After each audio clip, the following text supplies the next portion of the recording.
Okay, ladies and gentlemen, we're going to get started here in just a few minutes. Are you guys enjoying your dessert? How was dinner? They're bringing dessert. They're bringing dessert. I do have to make an announcement. We are live on YouTube on that camera. Everybody cheer and say, hi, YouTube. Yeah. I have to make an announcement to you guys, but I also have to kind of make an announcement to them and let them know, hey, stick with us. The show begins shortly. We're going to get started here in just a little bit. So very good. Enjoy the meal from Sassy's.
think, golly, guys, what a handsome group this is tonight.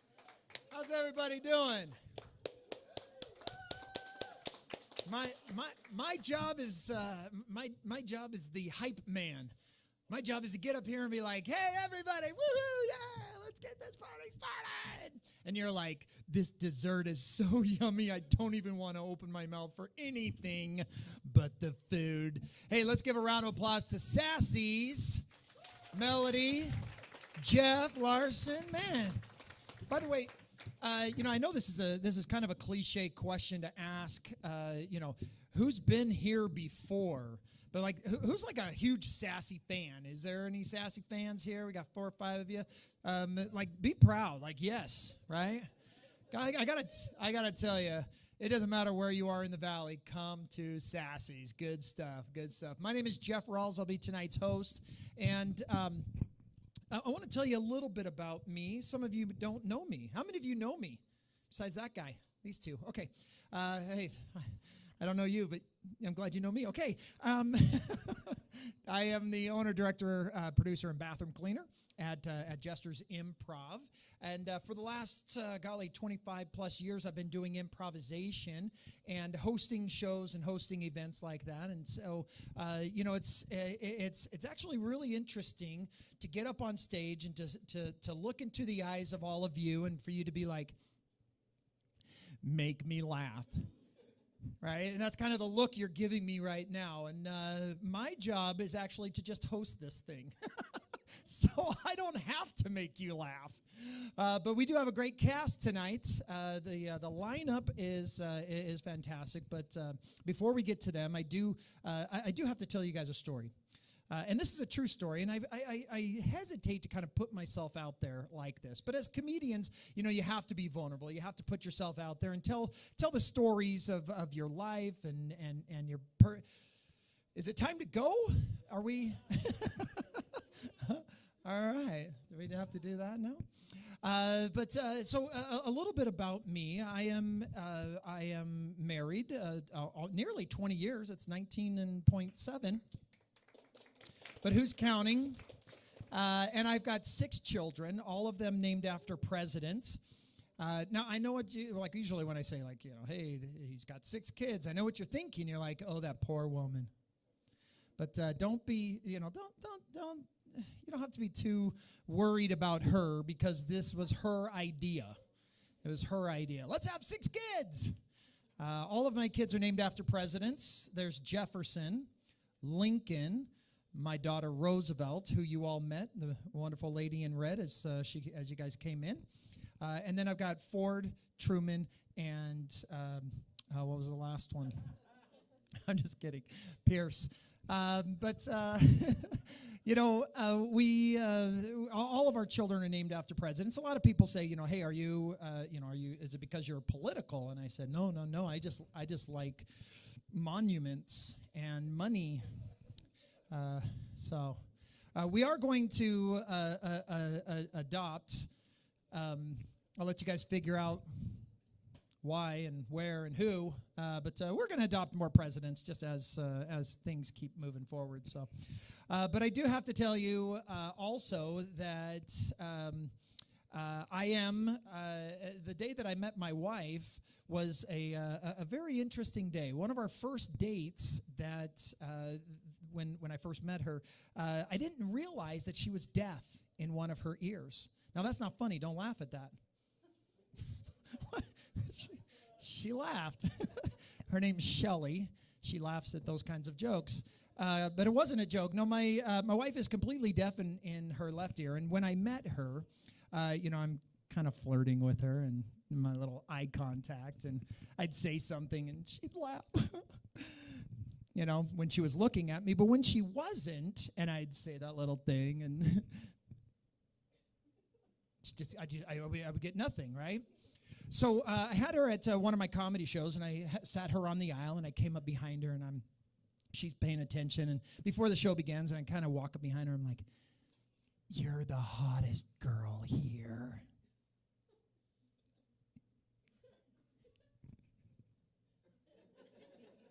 Oh, I'm sorry, what? I said you're the hottest girl. you know what? If I have to explain, you know what? The moment's over. But she still married me, so. But she still is the hottest girl here. That's my children's mother, Sherlyn.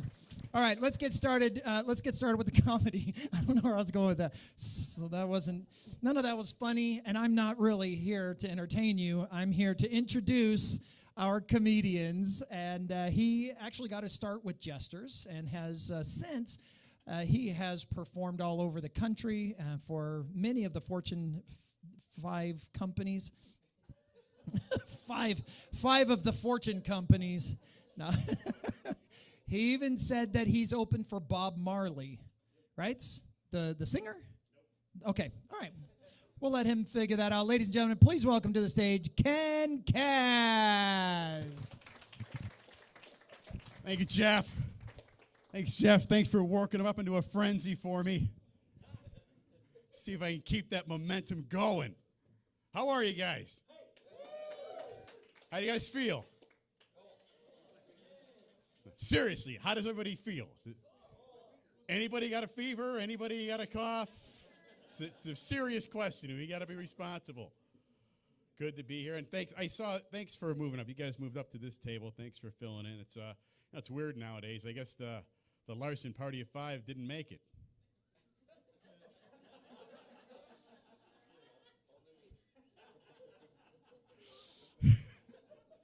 Getting harder and harder to fill a room these days.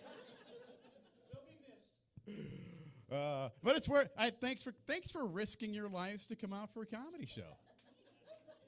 I cannot appreciate that enough. This is only the second live show I've done since the shutdown, but I'm at the same point. I'm ready to risk my life as opposed to being quarantined with my family for one more day. I really don't think I'll mind if I get it anymore. I mean, I've looked at it. It was terrifying at first, and then you realize, well, you get sick, you go to the hospital, they put you in a coma, and you wake up or you don't. That's not that horrifying anymore, is it? But don't get me wrong. No, I'm coming out of it, but I do. I love my family. I do. I love my family. They're nice enough people. They're good people. I like spending time with them, but I don't like spending all of my time with them. I mean, I got to get out a little bit, and trust me, they don't like spending all their time with me. It's been, you guys all know, it's been a little bit rough being home that long, and like I said, this is the second show. A couple weeks ago, a guy called me up out of state. I was going to do an out of town show. He goes, "Hey, I got the green light to do an event. Can you make it?" And I turned to my wife and I go, "Hey, these guys are doing an event out of town. Should I go?" She goes, "Yes! Yes, you should go. You should definitely go." I'm like, "Well, do you think it's safe?" "Yes, it's safe. How safe do you need it to be, Snowflake? Go." I mean, at this point, she didn't even know. I didn't say where it was. She didn't know what it is. It could have been in Wuhan, China, for all she knows. So you should be like, "Go, you'll be fine. You'll be fine. Nothing's going to happen. You've been taking that hydroxychloroquine." I'm like, "I haven't been taking hydroxychloroquine." She goes, "No, I've been putting it in your food. Some bleach. You're not going to die, apparently." So it's good to get out. It's important that we get out. It's healthier to get out than to stay inside with your family for this. And this is kind of weird. This is like a really mismatched debate team. Guys here, girls here. I know who's going to win any debate topic at this side. This is where the money goes. Do you guys know each other? Any of you? No. Just randomly sat down, 4 women and 4 guys. That's awesome.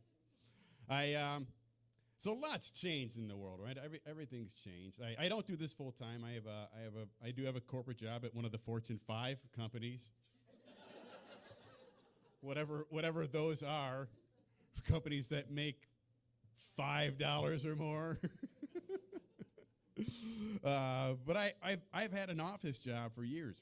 For my whole career, I've had an office job. I'm used to going into the office, but I'm working from home now. Like, you guys all working from home, most of you? Yeah. So it's some of you aren't. You're lucky. Well, actually, what I've noticed is it's really not that much different working from home versus working in the office. I mean, right? The people are still very annoying. I got to fight to get a covered parking spot. And every day, somebody keeps eating my lunch out of the fridge. I've been putting my name on it and everything. I've lost all sense of time. Anybody else struggling with this? I don't know what day it is. I don't know what time it is. Well, a while back, my wife asked me, she goes, "What time is it?" I go, summertime? I think maybe still springtime. I don't know. But that's been hard. For some of us, some people have really been validated by, some of the behaviors have been validated just by the pandemic. I got a buddy of mine I've known for a long time. He's been an obsessive compulsive hand washer for most of his life, always washing his hands. So now when I see him, he just goes, "Who's crazy now, Ken? Who's got the mental disorder now, Ken?" And I go, "You, now put your clothes on and get out of my kitchen." He's got a lot of problems, but the hand washing, completely validated. Perfectly fine. And and you realize how many bad habits you have, or you notice things about yourself being quarantined. Like I never realized how much I touch my face until they said you're not supposed to touch your face. Oh my gosh, I touch my face all the time. I can't keep my hands off myself. I'm like an infant child. I touch my face so much, not for no even apparent reason. There'll be times I don't even realize it. I'll have my whole fist in my mouth. Don't even realize I'm doing it. And I got a real kick when all these public officials were on TV and they had to make these announcements telling people not to touch their face, and they're touching their face while they're making the announcements. Have you seen any of these videos? I have so much empathy for these people because it is so hard. But the best one, I saw this one woman, she's reading her statement at a podium saying how not to touch her face. She finishes it, licks her finger, and turns the page. Like, that's fantastic. I'm like, I would do the same thing. I cannot judge her. And you got to have fun. You got to find ways to have fun with all the rules and the pandemic stuff we're going through. Like when.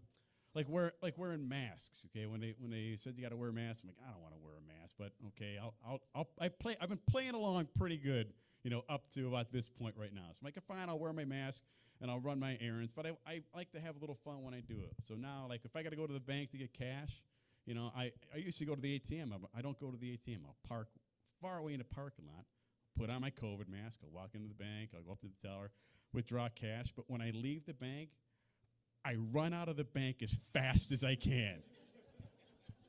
And I just hold my money, and I just run, and I just got this wild look on my face everywhere I go. And it's just so much fun because you'll see people in their cars looking at you going, is he robbing the bank?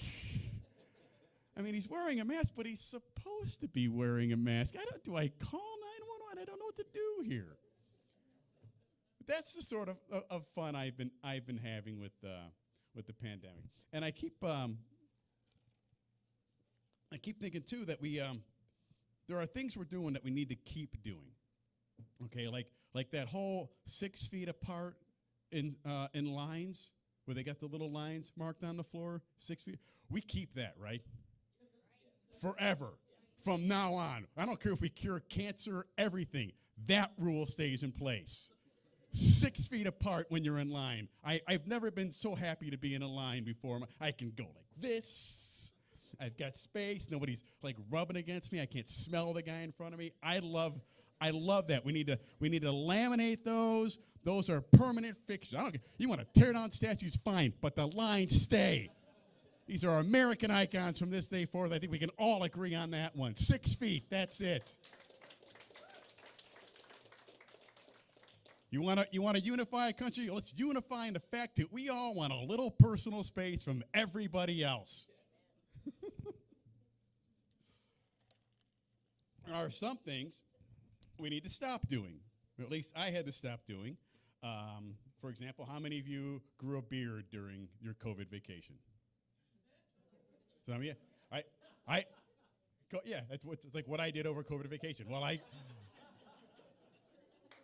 I grew a beard. Did you? Fair enough, right? Who's to see? I shaved mine this week out of courtesy to you, because I did not grow a very good beard. Okay, I looked like an Irish wolfhound. There was so many patches and colors that aren't even in the color chart spectrum. Like, how did I grow color? I would grow, some of them were absolutely translucent. I would grow invisible hairs, like fishing line. I could spool a reel of 8-pound monofilament out of my face, which is nice to have. It's a good little survival skill that I didn't know I had, but that's what I can grow fishing line out of my face. And then, so I shaved that. I kept the mustache because when I left the mustache, I couldn't stop laughing at myself. What do you guys think? No, be honest. I'm looking for. I'm not a pander for applause. What do you think? Yeah, my kids say I look like Ron Swanson and Ned Flanders had a baby.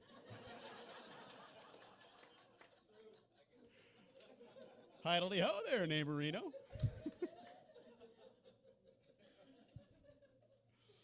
And then just as we're working through the whole pandemic thing, just as we're all doing our best and getting to the point where they're loosening up restrictions, we can start going back outside, we get hit with a curfew because of looting. I feel like I'm 12 years old now. I mean, this whole year I feel like I'm 12 years old. My parents have gone away for a long weekend, and my obsessive, neurotic great aunt is babysitting me. That's the situation we're all in. Like, can I go outside? No. Why can't I go outside? You're not going out because you'll get sick and die. That's why. You crazy? You a crazy person going outside? No. Like, well, I gotta run errands. I gotta do something. It's fine. If you need to go out, fine. But it's only 100 degrees out. I want you wearing a scarf, and you're gonna be home by 8 o'clock, mister. I'm 50. I mean, I want my life back. I can handle these things. I used to be able to take some of the risks. And it has been upsetting watching the social, whatever you call it, mess that we're in. I don't like seeing the looting. That's always disturbing to see people at their worst. One of the most upsetting things I saw was, this really tore me up. They looted a Ross. Don't loot Ross. Come on, man, it's a Ross. They already cut prices so low to begin with. Don't loot them. Don't smash their windows in. Just shop. It's basically legalized looting every day. Don't vandalize the place. You're hurting yourself. I have to admit this, because there was a part of me that enjoyed watching the Apple store in Scottsdale get looted. Anybody else? Yeah. You ever been to an Apple store? And you ever been to the Genius Bar at an Apple store? If you've never been there, they have a customer service counter. Like, every store has a customer service counter. But they named their customer service counter the Genius Bar, because they're all such smart, witty geniuses. When you walk in with a phone that you don't even know how to turn on, they like to hold that. They're so smug and arrogant. You walk in, they check you in, and they go, well, come on over to the Genius Bar, and we'll take care of you there. You stand here, we'll walk around to this side where the geniuses go. And we'll help you fix the phone that you obviously aren't smart enough to own. And have you guys are familiar with the Apple store in Scottsdale? It's made completely out of glass. Who's the genius that designed a glass building in a desert? Not a lot of greenhouses going up in the desert. Not a good design. And it's basically a looter's dream. It's an entire building of glass. I want to loot it. even before this happened, I would walk by. You see that much glass? I had a compulsion. I had to fight the urge to throw a rock through the window. Genius bar. And I've realized that to fix this, one of the things we need to do to fix this is we gotta get sports back, right? That's why there's so much unrest. People are bored. I mean, there's so much pent up, apathy. I mean, we've watched everything on Netflix twice. We need live sports, and I was upset because some of these sports never should have suspended their seasons to begin with. Like baseball? Why did they suspend baseball? It's baseball. The game was designed to be played in a pandemic. I'm pretty sure it was invented during a pandemic. Every player is 60 to 90 feet apart. Okay, the umpire and catcher are already wearing masks. As soon as you get on base, first thing you're doing is getting 6 feet away, making your own space. They tag each other. They're already wearing gloves. The only thing they got to change is the pitchers. Instead of putting a little Vaseline on the ball, put some hand sanitizer on that thing. Get some action that way. But play, for crying out loud, play baseball. Okay, I get, Greco-Roman wrestling. Yeah, shut that down. It's a horrible idea anytime. I mean, you wrestle a man, bearskin for 6 minutes, you're getting whatever he has. COVID, hepatitis, everything's up for grabs. Baseball, you can play. Now, granted, we can't go to the games. We can't fill the stadiums, but has that been a problem for baseball? I mean, if another disaster hits, folks, my advice, go to a baseball field and sit in the stands. There's plenty of room, especially in Detroit and Pittsburgh. Is there a big contingency of Detroit and Pittsburgh here? They're terrible teams. And the sad thing, in all of this, we lose sight of all the fun stories that we could be joking about. They don't get any press time anymore. There's probably a lot of stories out there that we could joke about without, getting our lives destroyed for saying one thing wrong. There's a lot of stories like murder hornets. You guys heard about murder hornets? They're coming. Murder hornets are coming. And it's back page news. How does something like murder hornets not make the front page of a newspaper? Murder hornets. Hornets that murder you. Worse than killer bees. Killer bees just kill you. Murder hornets murder you. There's intent. It's premeditated.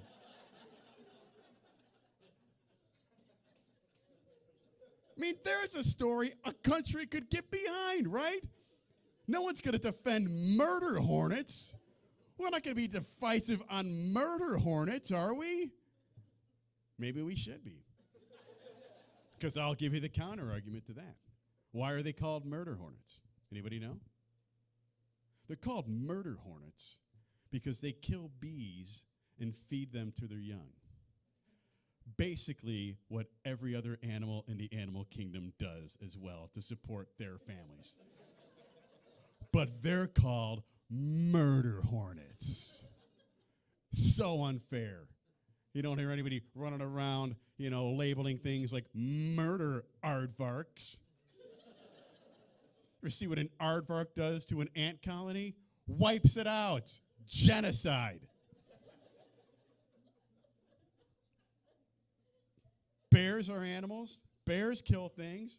You ever hear of a murder panda? No. And I should shut up. I shouldn't raise awareness on something like this, because if murder hornets does hit the mainstream news, we're all going to be shamed into wearing full-on beekeeper outfits to go run our errands. Yeah. So now I'll have to run out of the bank in my full bee costume, holding my money and going, really confusing people. Is he robbing the bank? Are there bees in the bank? What is happening? And the saddest thing for our family in this whole thing is we have one of our sons graduated high school this year. Yeah. Thanks. Yeah. We felt really bad for him because he's 24.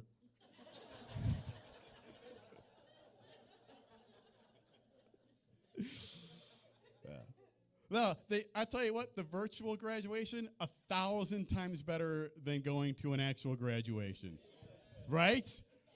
Yeah, they recorded it, so you don't have to watch all 500 names being read. We just got together with a couple other families, watched it outside, had dinner, kids had a great time. I didn't have to pile into an arena and watch my kid from 1,000 feet going, I think that's him. And I got my last name starts with a K, so I can't leave right away like the Andersons can. But I thought I was really proud of the kids and how they handled this whole, the whole quarantine. And can you imagine us having to be quarantined, like 20, 30 years ago when we were kids? 15 for me. Can you imagine having to be quarantined when there was no technology, when your home consisted of a single phone that your dad didn't even let you use then? We would have killed each other.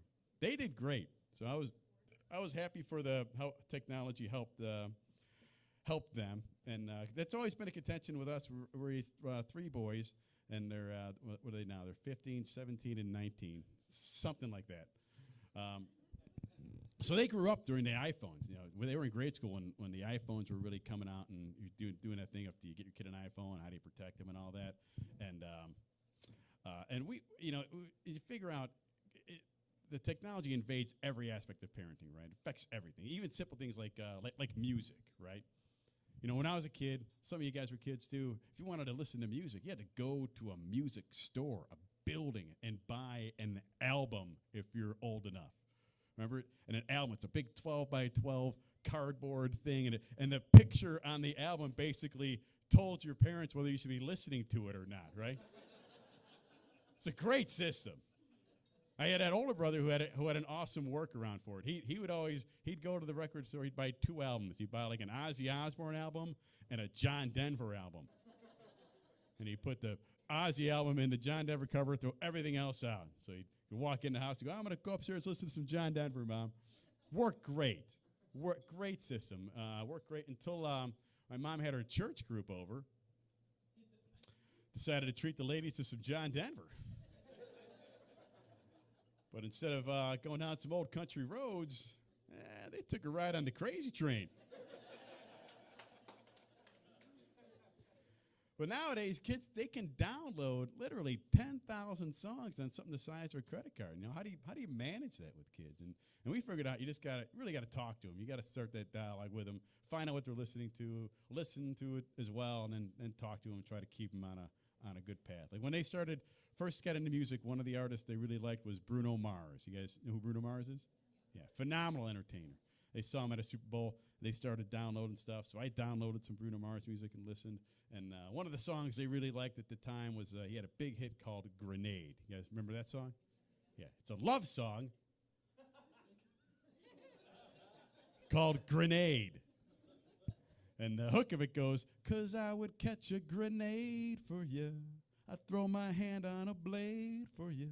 I'd jump in front of a train for you. And I heard that, and I kind of pulled my kids over, and I said, look, these are not typical things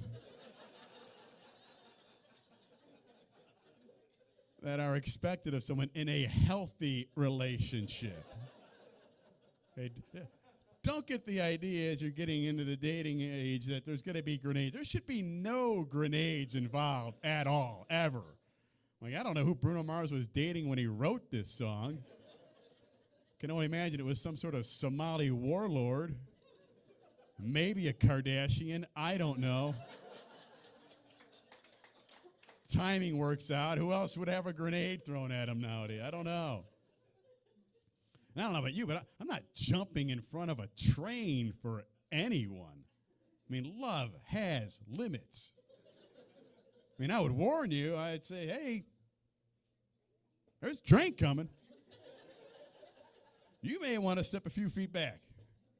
I'm not jumping in front of that train. I don't see how my jumping in front of the train is going to bring our relationship to the next level. I see it freeing you up to pursue other relationships. And me, I'm going to be in quite a pickle. All right, I'm going to end on that. You guys having fun? This is so much fun, man. It is so nice to get back in front of a live audience. Why are you shining that exceedingly bright light at me? Yeah? Oh, right, as I wrap up? Yeah, let's just say we're going to get some light on Lamar. We're going to make Lamar's production top notch. Thank you very much. But it is so nice to get back in front of a live audience. You know, we've done the Zoom thing, and it is not the same. I do not like performing for a computer. And you do not get the connection anywhere near that you get when you see live people, live faces, and hear live laughter. So I hope we're getting through the woods on this, because I can't go too much longer without being around folks like yourself. So thank you very much. I'm going to get my friend. We're going to keep we're going to keep our diversity train rolling here with. We've got we really screwed up on our diversity when we booked this show, but it was ahead of the whole nightmare that we're doing. We got 4 guys over 40, all white. Our only diversity is our middler. At least his name is Lamar. That's all we can say. So please welcome my friend Lamar Newmeyer. Keep it going for Ken right there. Ken Kaz. Funny, funny guy. It's the white guy named Lamar. What happened to that dude? He's from Utah. If you're named Lamar, the only 2 places you can legitimately pull that name off is in Utah, or if you're a black guy from the South. That's the deal, man. It's a crazy thing. You guys excited? This guy's up front. I didn't mean to be here. So what is the deal with this? It's like, are we playing Red Rover? Red Rover, Red Rover. Oh, or that. Now I got people in the audience shouting out stuff. Do we line this up? Are these spouses right across, or just like... Not, oh. Well, that's the end of that show, everybody. Thanks for coming out. Really? Okay. You don't want to sit by your spouse. You sit across from your spouse. That way you can talk about them over on this side. Good. Good for you guys. I thought it was maybe a young men's, young women's outing right here. That's sit on the sides. That's how the high school dances were, or not high school, but grade school dances. Like all the girls on one side. All the guys on the other side just stand there. What do we do now? There's a big dance floor. Just stand there and look at each other. So that's kind of what's happening right here. So just stand there looking at me like, why don't you get to the jokes and stop talking to this table here? My friend, I don't know if he's a friend. He's a guy that I know. He bought a Mercedes. Anybody own a Mercedes in here? No? Good, let's talk about these people. Okay, so... He bought a Mercedes, like a really nice one, like a super, I think they call it an S-Class or something like that. You're shaking your, you know what I'm talking about? S stands for snotty. That's what that stands for. Okay, so anyway, he's like, oh, you want to take a ride in the Sadies? Oh, the Sadies. I don't know why you talk like that. Yeah, just go ahead and hop on in. He's describing stuff to me, and I'm like, oh, do I get to ride in your magical car, your automobile? Like I haven't ridden in a car before. And he's like, he puts, I'm sitting in there, and he's describing all stuff. Oh yeah, you see the onboard dash here takes care of everything. This is the climate control system, and over here, you don't even have to do anything, but it's automatically adjusting the suspension as we drive. And also, there's 16,000 cameras underneath here that are looking at the road conditions, and it's adjusting the braking for me in case I have to.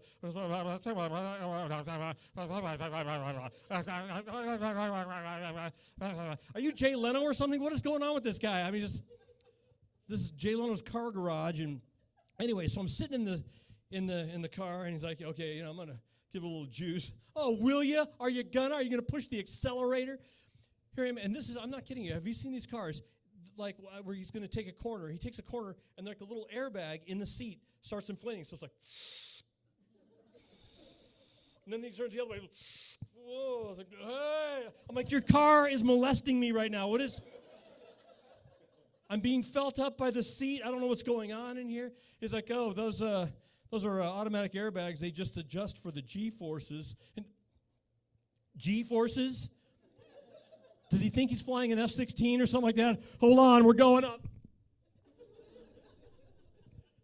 So I'm at the seats adjusting for me and everything. Does it think, I can't think of a more condescending car than this one here, that I can't hold myself up? Like, am I an infant in a car seat?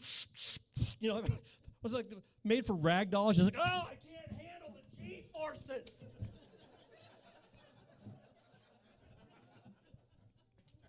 It's like I'm an actual crash test dummy in there. So the one good thing about these things is they are really safe.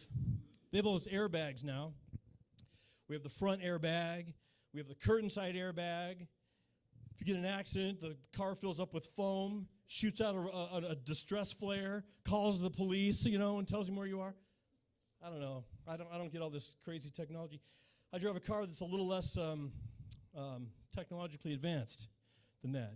It has an airbag. Not so much of an airbag. It's more like an airbaggy, really. It's a Ziploc with a straw and a manual inflate. Like, oh! And so, saved part of my sternum right there. So that's nice. It's a good feature. I saw a fender bender. This was interesting. Fender benders are weird because if you have two ladies, it's totally different than you have two guys getting a fender bender. Like, oh no, the ladies get out and it's like, oh, I'm so sorry. Oh my goodness, are you hurt? Is everything okay? Are you okay? Are you doing okay? Everything okay? Oh my goodness, let me get your information. I'll get you my information. Here you go. Oh, I love that pocketbook. That's so nice. Where did you get that? Oh, it's a Louis Vuitton. Don't tell anybody. I got it at the outlets. It's so nice. Oh, I wouldn't be able to tell. It looks like it came from Italy. And those shoes, they match so nicely. Here, you want to get your nails done tomorrow? Let's go together. Come on, everybody. The guys are a little bit different. They handle it like, and one guy gets eyes all mad. Hey, what's going on? The other guy's, oh man, I'm sorry. Hey, it's barely a scratch. It's not, I know a guy. He'll pull that right out, buff it out. You'll never even see any problems. I just switch that up. And hey, you want to fight right now? Or let somebody no. There's no ending of that joke, really. I'm just working that one out right there. So just thanks. I'm just going to make a note of that one right now. B-. All right, good. All right, I'm just making. I was joking around. Things are different now. A lot of technology is different from when I was a kid. When I was a kid, we didn't have all this crazy technology stuff. And kids are fun because you can make any rule, and all you have to do is just call it out. And if you're the first one to call it out, it's law. It's in stone. That's the deal. Like, you got a player. Okay, we got enough. TikTok game's locked. It's locked. It's all locked. It's in contract stone. We can't unlock it now. It's locked. Oh, I guess I got to go find another playground. This right here, this is the girl side, this is the boys side, and those are the weirdo monkey bars. You can't climb in those monkey bars because that's where the booger eaters go, and you're a booger eater now because I saw you touch it yesterday, so you're for now on, for 8 years in this school, you're a booger eater. So, like, oh, great. We're going to go over here to these. This is the monkey bars for all the noble gold people with aspirations of equality, and we're going to all sit on the same level, and no one can climb above me because we're going to be on the same level. I made that last part up. That didn't really happen in my grade school. But the other monkey bar stuff is true. You get labeled. What's that? Yeah, I'm the booger guy forever. Remember those little games they used to play, like this, where you have the numbers on the outside. Pick a number. 1, 2, 3, 4, 5, 6, 7, 8. Pick a color. R-E-D. You're a moron. Oh, I knew it. I got the tests and everything to prove it. So when you're a kid, man, it goes. I don't know who was in charge of this, but in my grade school, somebody came through and rezoned all the drinking fountains. We had this set of drinking fountains. There was 4 drinking fountains in a row, and they were right off the playground when you're coming in for PE, so everybody's super hot, and you're coming in like this. Everybody wants to get lined up in front of one of the drinking fountains right there. And some kid came along, and it stuck for 8 years. The kid comes, coffee, tea, soda pop, pee. And all the kids are in the pee. We're like, oh, man, I got to get somewhere else.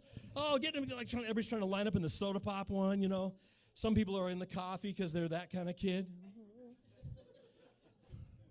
I'm the little Mormon kid in the back. Man, I hope that's decaffeinated because I am screwed.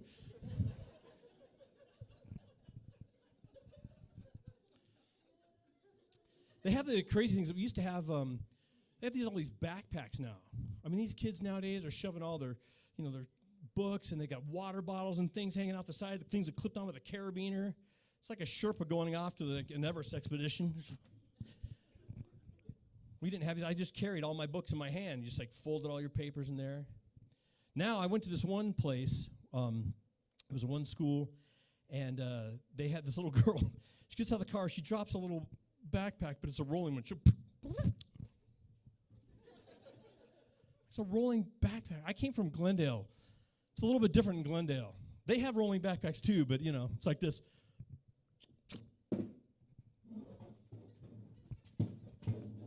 It's got a busted wheel on it. Touch and I'll cut you. A little rougher neighborhood than the Scottsdale folks. We had fun things when we were kids. We had a lot of weird cereals. Remember the cereals we had when we were kids? I always wanted the Captain Crunch. No, my mom brought the shredded wheat. I'm not talking about the wussy frosted shredded wheat now. I'm talking about the hay bale size shredded wheat. Came straight off the front of a combine, just poof. Thanks, Mom. I'd rather graze in the backyard if it's all the same to you. Have a lot of weird things. I have kids. Clap if you have kids. You have kids? Good. All right. So you guys are like, oh, I'm happy to be not with them right this minute. Like Ken was saying earlier, I don't want to be with my kids all the time. We have kids. My wife, I wasn't sure I was going to tell this joke earlier. I tried it once. We'll see how it goes. Do the joke. You may not have a marriage after this, but let's make us laugh. Come on. We have so my wife is a very lovely person and very fun and funny. She's frickin-tastic. She's awesome. But she has a limit. And you better not push the limit. And also to lay a little groundwork, we had a couple little girls, and our first daughter was awful when she was a kid. She was a punk, and there was no stopping this kid. I mean, you go to your room, and she throw some sort of fit, and then you you take away all of her books and puzzles. No, she's still throwing fit. Take away all the stuffed animals out of the room. She's still throwing fit. She's kicking doors and whatever like that. Could not get her. And so finally my wife just snapped and went full Godfather on her. It was, she came in with a stuffed animal and a pair of scissors. Is this what you want? Do you want this? Why are you making me do this?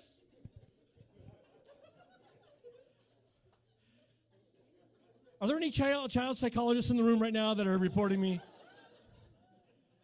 This is 15 years ago, so she's fine now. Or so we think. She hasn't snapped and shot anybody yet, but that might happen anyway. Anyway, it happened twice at our house. And in one Nintendo that went out the window, but that's a different story. That's a different joke altogether. But anyway, so it happened twice at our house. The first time I was there, and I was kind of with her. I'm like, this kid is bad news. And she was going crazy. And I was like, my hands are tied. I can't do anything about her. What are you going to do? She's got scissors. She's running with scissors. I can't stop her. And so the second time, I wasn't there, and I felt like a detective coming up on a crime scene.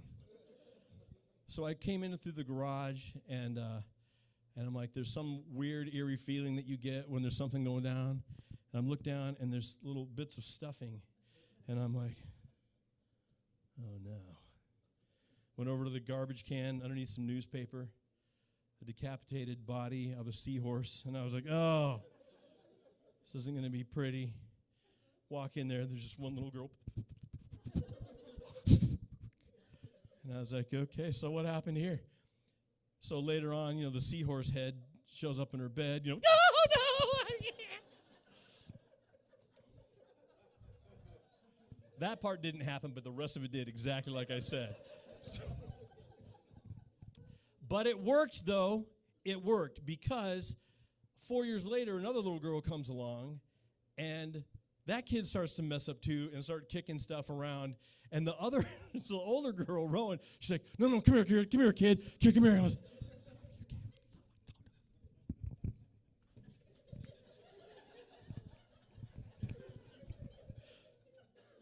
and the other girl's like, she's hiding behind her sister.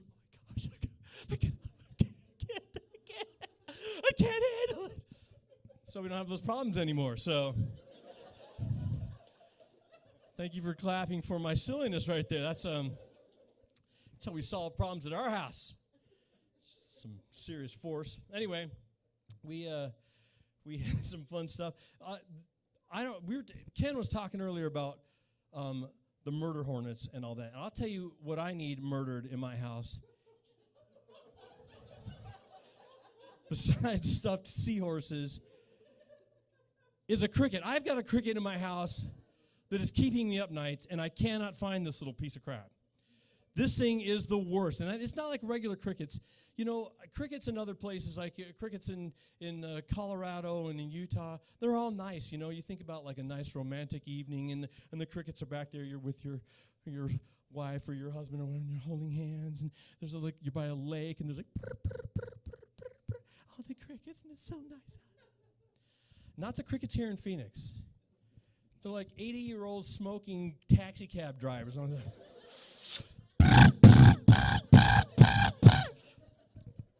Where is this cricket coming from? I'm trying to watch TV, trying to sleep, and it's like somewhere up here or down here. I don't know where the cricket is. Have you ever tried to chase down a cricket? Those things can throw their somewhere. It's weird. They can throw their chirp. So I'm like, oh, you're behind the couch. And so I'm tearing apart the couch. You're ready. Dadgummit, why are you over there? How is this happening? You know why the crickets chirp in the first place? Do you know? What's that? Mating is. How do you know so much about Mercedes and mating crickets, sir? This guy is our go-to guy from now on. What's your name? Mike. Mike, the go-to guy. Mating. So how do you know how to make the noise then, Mike? Did Mike smart Mike? I got scorpions. Okay, now we've moved on to scorpions. I'm not sure how we got here. They go for the crickets. Oh, so they bring in the scorpions. So what eats the scorpions?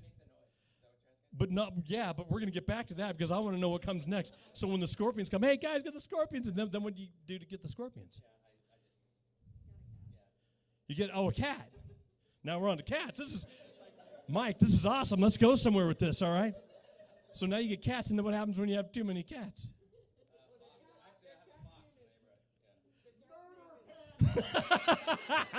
The murder. See, I knew we'd get there eventually. The murder panda. Okay, Mike, so how do they make that chirping sound? I believe it's a leg rubbing. Yeah, it's like a violin. And it's a mating thing. And I'm thinking, now I hate these guys even more. These freaking lazy bugs. They're not even trying to date. They're just under some cinder block or musty old piece of plywood. Like, hey, I'm over here. I'm available. Any chicks in the area, come on over. I'm under here. I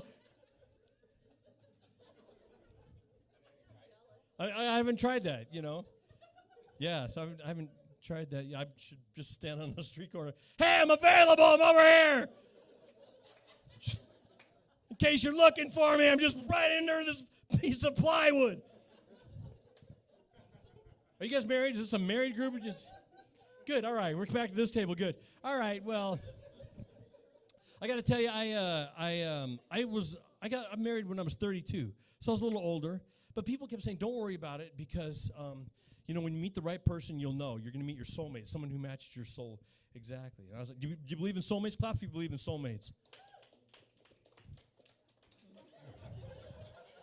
This table's not clapping a lot over here. Oh, yeah, I'm here with Dreamboat. Look at this dude, whatever. Just kidding. So I'm glad to know that I did. Apparently I found my soulmate. Only until now I didn't realize how dark and depraved my soul really was. But I found my exact match, so that's handy. Hey, gang, you are a lot of fun. Give yourselves a hand for being fun.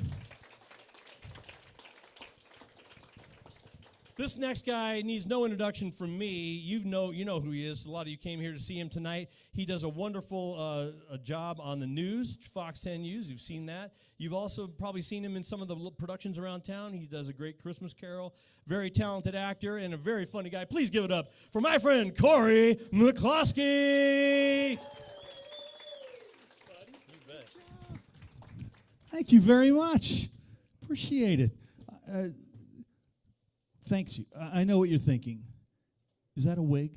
It's not a wig. It's actually my own color now. I decided to stop painting it. It's very exciting. I'm really releasing myself as I move into my late 30s. Well, I mean, really late. 60 now. So I'm getting there. But I'm glad to be in Mesa. Are all of you Masons? Everybody from here? Yeah. Everybody loves Mesa. I love the water tower, the new paint job, Gateway to Apache Junction. Oh, boy. That didn't go over like I thought it would. Well, as Lamar said, you may know what I do for my regular job. Not very much. Now, being a weatherman in Arizona, it's not like not really a calorie burner.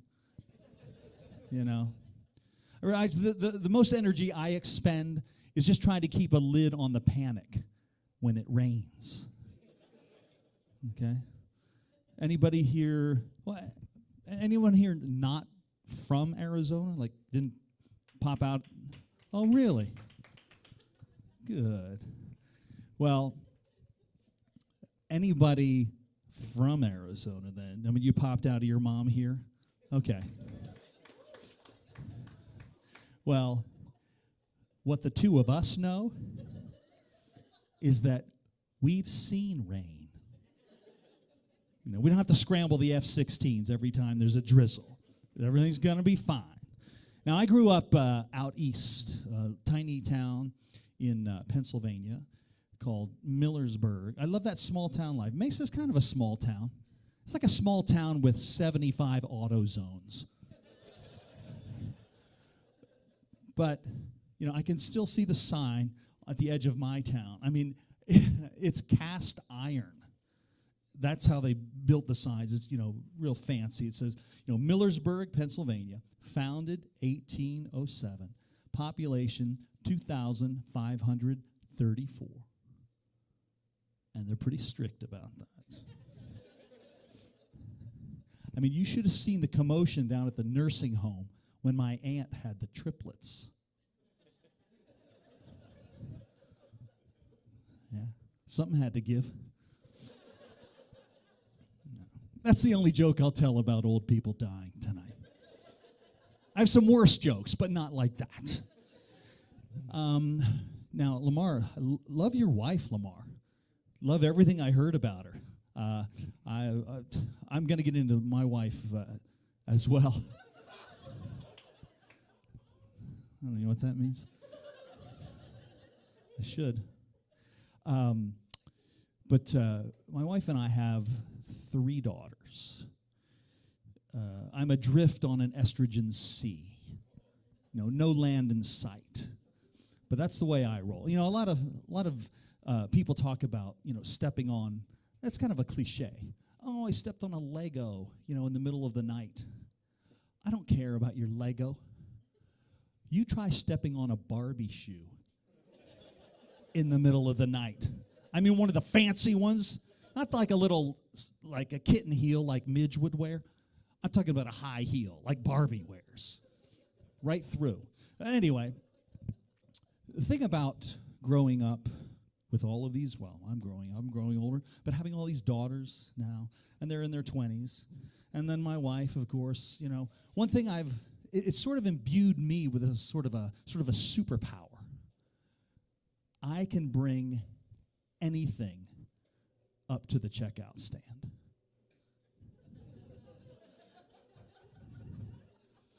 Nothing scares me.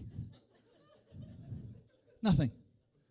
And that's why I can help you. Newlywed. Yeah. You, single man. Because I know all the tricks. I know what the ladies are after. I know what's happening there. So you'll often see me at Safeway, like over around aisle 26, over there. Like between the liquor and the garbage bags, there's that aisle. There's a lot of pink and blue, but there's always some poor kid, like Travis or Justin, whatever they're naming them now. And he's wandering in there, and he's like 23 or whatever, and he's got sort of a hunted look on his face. I know why. I said, hey, come here. And he just hustles over. I said, we know why you're here, right? As you're leaving, she says, hey, as long as you're going to Safeway. Well, I'm going to help you get through this, buddy. Just, hey, no crying. Keep your eyes up here. I said, a couple of questions, and you'll be on your way. I said, what color is the box? Don't tell me you don't know. You've pushed it aside 100 times looking for your razors. Now, what color is it? He said, it's black. I said, there we go. Black is Kotex.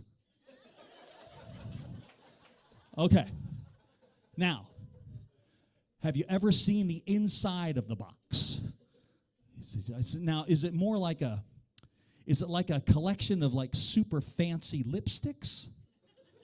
Or is it more like a filing cabinet for an American Girl doll? Okay. Filing cabinet. Okay, good. But, you've opened one up? Okay. What's that like? Oh, it's like a surfboard, but it's got the bumps on the side. Oh! Those are wings. I said, that's $1 million catch, buddy. You just saved yourself a trip back here. Now, the last question. Which of these words sounds more familiar to you? Light, regular, or super? Oh, super? Look, it's not a contest. I'm just asking. I said, okay, look, we'll get you a box of super and a box of regular. You're going to be just fine. I said, okay, now, are you ready? Now, remember, it's just past the OB, but not quite to the always. It's like right in between. Now, if you see the word depends, then you've gone too far. All right? Now go. And he hustles down there, and he's back in a flash, and he's very proud of himself because he's done a hard thing. Well, it's not easy. And now he's, his chest is all puffed out. But I want to make him tough up here where it counts. So say, look, 3 days from now, I want you to bring that box of supers back. And I want you to take them over to Kathy at customer service. And I want you to get your money back without a receipt. All right? That's going to get you strong inside. Now you go on home. Now in a couple of years, she's going to send you back here for those nursing pads. I'm going to be right here. So you go ahead. Go on. Get home with you. Now, I will say that, I work from home now. I'm about to go back to the studio, but because I'm at home, I'm seeing, a lot of the footage of everything. I still have screens at home, so, and we get to see a lot of, raw footage that's not on the air, but just being covered. So, not long ago, when, by the way, in case you just came out of a coma in the van on the way over here tonight, there's been some unrest in the nation. And so I'm just kind of sitting there between shows, And I see that this helicopter with a news camera is hovering over a Target store in Minneapolis. And I mean, it's on. It's busy. I mean, it looks like a busy Friday, you know. I mean, people are just coming out of there. Their arms are full. They're pushing carts, and it's really going crazy. Now, my attention is drawn to a particular guy because he's really working it. He's got a suitcase, like a big monstery suitcase, you know, the kind that you go to college with, you know, and it is full. I don't know what he's put in there. He's packed it with everything. It's bulging, you know, and he's just dragging it, you know, like doing this thing, and it's starting to do that wobble, you know, because he's going too fast. I think we've all been there, and was this going to go over? And I'm thinking those are the two hardest working little wheels in the Twin Cities. But anyway, the cool thing is he's dragging this, but then in this hand, he's pushing a baby stroller. Yeah. Yeah, one of those fancy kind, you know, the three-wheelers like they push over in Las Sendas. You know what I'm talking about. And so he gets out to the parking lot, and then all of a sudden up screeches a car because his buddy's working with him. Okay, so now he's got to get this suitcase into the back seat. And it's like both hands and the shoulder. He finally tumbles it in there. Okay, now, here's where the whole scene went from disturbing to fantastic. The stroller. The suitcase is in the back seat. And now, he's got to fold that baby up. Oh, boy. So, of course, first, he tries the usual, you know, the heavy downward pressure. Nothing. Rookie move. Now the thing's not going together like that. So then he starts working the foot under the back axle, you know, trying to give it that thing. Still nothing, of course. Now it's starting to get tense because his buddy's leaning out the car. You know, he wants to get going. He's got that arm thing going like when your kids won't get out of your parents' pool. It's time to go home. It's like, come on! So now, he's really nervous. And now, this is when it gets super great. Now he's on the ground trying to read the directions on the side of the stroller. And even from the helicopter, I can see he's going through the Swedish and the French and trying to figure out the English, which there's no way to do it, of course. So now he moves to one of my favorites. This is the accordion. He just picks it all up. He's trying to squeeze it together. And then, for an added twist, he starts sort of like kneeing the stroller in the groin. It's like, still nothing. And honestly, at this point, I'm kind of starting to root for him a little bit. Because the next move is the midair full shake. And I could almost hear him. You know, it's 1,000 yards away, but I felt like I was really one with him. And anyway, finally, the coup de grace, he takes the stroller, I mean, like an Olympic hammer thrower. He just spins around with it and heaves it as far as he can over a whole row of cars. It bangs off the side of an F-150, falls to the ground, and collapses.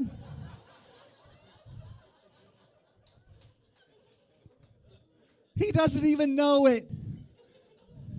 He gets in the car, slams the door, and they peel out of the parking lot. And I'm just sitting there, and I'm thinking about the guy in the stroller. Now it was up in the air, and he was screaming at it. And I thought, you know, I've never really felt any solidarity with what's going on until right now. Because I think we've all been down that lonesome road, you grandparents. Now, the other thing about, you know, what's happening now, you know, we're inside, we're got a curfew, we got the virus going around, and it's caused us to do some embarrassing things. I mean, I'm with you. We're wearing masks into Home Depot. The other day I washed a banana.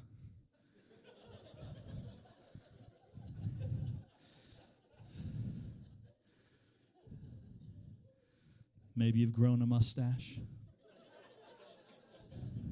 It's terrible. Maybe you cleaned out the junk drawer. That's what we did at our house. Have you been down that road yet? Now's a good time to try it. Oh, yeah. Now, the thing is, there are really just two ways to tell whether you need to clean out your junk drawer. First of all, it does not shut. That seems obvious. Now, the second way, and this is the most horrible of all the ways, it only opens halfway. Something's in there. Something tall. Something you must remove. But it's difficult. You don't know how to do it. There are many ways. The first thing we all try, I call it shock and awe. You just give it a sharp tug. Bad. Low percentage success. You're probably going to wedge the thing in worse. So don't do that. Now, the second trick is its polar opposite. I call this the lullaby. You just sort of, you pull it out slowly, like you're thinking maybe the thing doesn't know that you're opening the drawer, and maybe it's got its back turned or something, and you can sort of ease past it. That never works either. There's a third way. It's called the Harry Potter. This involves a wand of some kind. It's a pencil or a ruler, whatever sharp stick you can find. But this requires some contortionism. Remember when you got your first job? And like there was a break room. It was so exciting because it had a vending machine, and you're buying some Funyuns, and they don't come down all the way. Well, you're making like $3.40 an hour. You can't be wasting money on 2 bags of Funyuns. So you get down there, and you get your arm under that diabolical flap, but then you got to go through the maze to get to the bag. That's what you have to do now with the wand. It's like obstructus departum, whatever they say on that. I did watch a little Harry Potter while I was on vacation here. But anyway, that rarely works either. Now, this is sometimes middling success. It's called the meerkat. You clear out everything in the cabinet underneath the junk drawer, all the pots and pans on the floor, and you get in, and you pop your head up. You're behind the drawer now, and you've got salad tongs, and you see if you can get to it. You probably can't, but maybe. Now, here's what always works. I call it the stir fry. Soft and slow. That's right. Just keep shaking that drawer. Eventually, something's going to happen. Now, you can go with the nuclear option. This is when you employ a son or a niece, some neighborhood urchin with a spindly arm. You get that kid in there. Now, this is fraught with danger because the likelihood of like a utility knife or chopsticks or like one of those hotel sewing kits in there, it's pretty high. So it's a risk-reward thing. There could be an emergency room visit and then a lawsuit in the future too. But I finally, with the stir fry, was able to figure out what was in there. And the good news was it was a carbon monoxide detector. Now, this displeased my wife. I was supposed to have installed that during the second Obama administration. However, I blinded her with some logic. I said, honey, you know how these things go off, false alarms all the time. It's annoying. It's the middle of the night. Who wants to get up? I said, but I'll tell you what. If this thing goes off in the junk drawer, you know we've got a carbon monoxide problem. All right? She turned and walked away. didn't work out as I hoped it would. Now, we don't allow a lot of junk in our house. My wife is pretty tidy. That's the only place the junk is allowed, because everything's always picked up. I mean, she's like a great white shark, just cruises around. Do you want this? Do we need this? How long's this been here? Do we need this for sure? Like, it's our wedding album. Can we find a place for it? It doesn't bother her. Everything goes to Goodwill. I mean, she knows the people at Goodwill. Like in the back, the donation area. Yeah, there's Kevin and Trevor and then Marcus and Ed. Ed's good. Ed's very good. But anyway, she's always back there giving all of our stuff away. Now, the reason there's no room for our stuff is because my wife she's an actress and a director. She directs, shows. So there's always stuff in our house. It's not our stuff. It belongs to some other director. Last year, in 1 week, in the house, not even in the garage, in the house, was Cinderella's Carriage, 43 poodle skirts from Bye Bye Birdie, all 76 trombones from the Music Man. Just cluttered everywhere. But she knows where everything is. It doesn't bother her at all. Now, as you might expect, at some point, her Goodwill obsession and her theater world are going to collide. Well, not long ago, it was like last fall, she directed The Sound of Music. Now, if you're not familiar with The Sound of Music, what's wrong with you, first of all? But if you've never heard the story, it's simple. It's if the show or the movie. It's about a bunch of Austrian children with English accents who have a terrible dad who's very mean, and they hire a failed nun to take care of the kids, and then they outsmart the Third Reich, and then they hike to Switzerland. So that's pretty much the whole show in a nutshell. But in the show, there's one scene where the dad, who's Austrian, he doesn't like the Germans. They're trying to make him join up their club, So at a party, the Germans have hung this big Nazi banner from the balcony of the house. And he just, Captain Von Trapp, very captain, he just yanks it down. It's very moving. It's a very impressive scene. So anyway, we are at Goodwill, and it's time to unload, all the stuff that she doesn't want. My high school letterman's jacket, my aunt's ashes. She says, the urn's too big. So can you find something smaller for the... I said, okay, just give them away. My uncle's gone too. Who cares?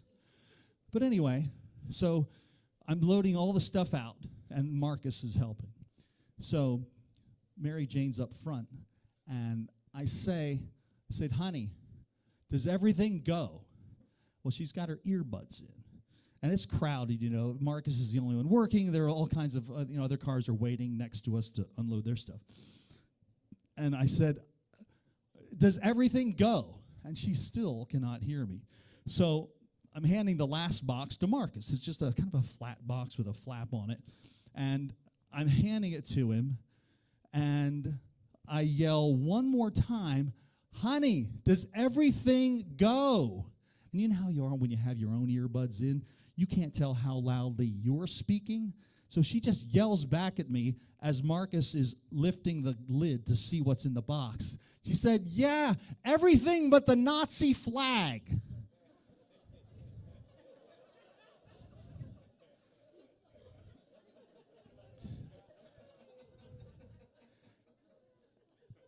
It was like one of those old E.F. Hutton commercials.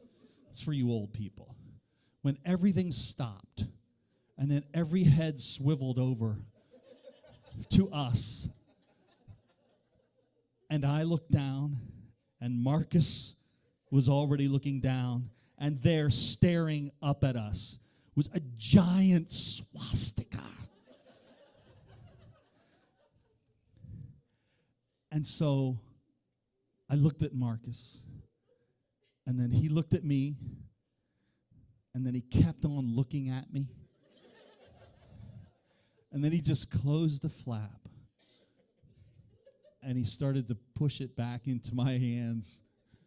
And I just said, it's not ours. Now he's pushing the bin into the warehouse, and I'm yelling after him. I said, it belongs to a friend.